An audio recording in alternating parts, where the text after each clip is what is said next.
and think we've stopped fighting. They say the signs will not come down until they get some answers.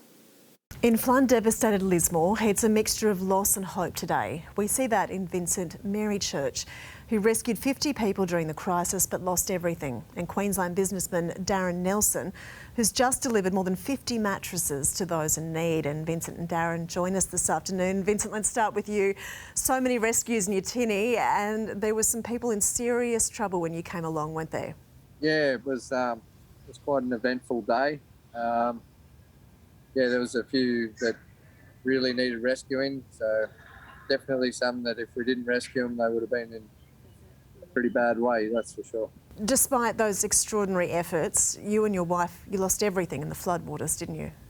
Yeah, well, at that point in time, you sort of had to say, not worry about that, and sort of concentrate on what we were doing at the time.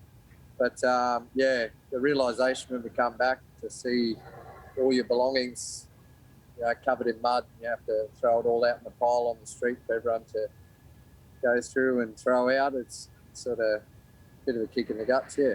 Darren, that's where people like you are stepping in today. 50 mattresses donated. What's behind the generosity? I think what's behind it is just what everybody should do. We should all give if we can give.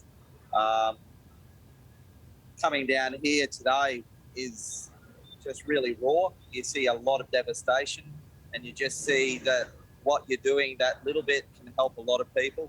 We've had people come to us in the street asking if we can give more, which we'll try to do.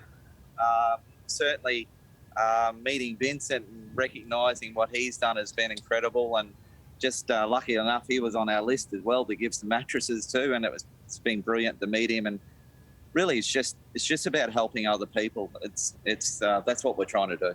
Darren, to give a bed, it's such a simple thing, but it is such comfort, isn't it? 100%. And yeah. Go ahead, Vincent. It's one of the things you miss most is your own bed, and to have a new one is it's a beautiful gesture, and I can't thank him enough. I can't wait to go and have a lie down. You deserve a rest, Vincent, that's for sure. You've been through a roller coaster in the last few weeks.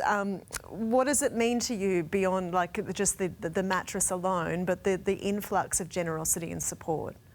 Oh, people like Darren, that's what it's all about. It's bringing out the best and the worst in people. Unfortunately, there's some horrible stories of people taking advantage of people, but people like Darren, who are genuine people, who, like, Darren's a family-owned business, you know, he's not a big corporation looking for publicity or anything. He's genuinely here to help someone, and that's the sort of stuff that Australia's made of, you know. Go around, look after each other and helping people out where you can. And it's just, mate, I'll take my hat off to you. Australia's also made of characters like you, Vincent. I can remember speaking to you a couple of days after the floods, and I said you deserved a beer, and you just conveniently had one in shot that you came up and cheers the camera with. And I can see Tui's new has supplied you with a shirt, it looks like, today as well. Yeah, well, no, I already had this one. But they did send me another one, so I'm glad. Got one for 2 days of the week now. Well, I think the Tui's new could supply you with a few more. Darren, thank you so much for everything you're doing. And Vincent, well done. And we hope the road to recovery is a little bit smoother, and at least you get a good sleep tonight. Yeah, much appreciated. Thanks, Davina. A series of destructive tornadoes have ripped through Texas and Oklahoma in the US, killing one person and injuring many others. More from our US correspondent, Alison Petrowski. More than a dozen tornadoes were recorded across central Texas, storm chasers capturing this incredible vision of the driver of a pickup truck flipping over in the eye of a twister, somehow righting itself and miraculously driving away. In Round Rock, Texas, roofs were sheared off houses up and down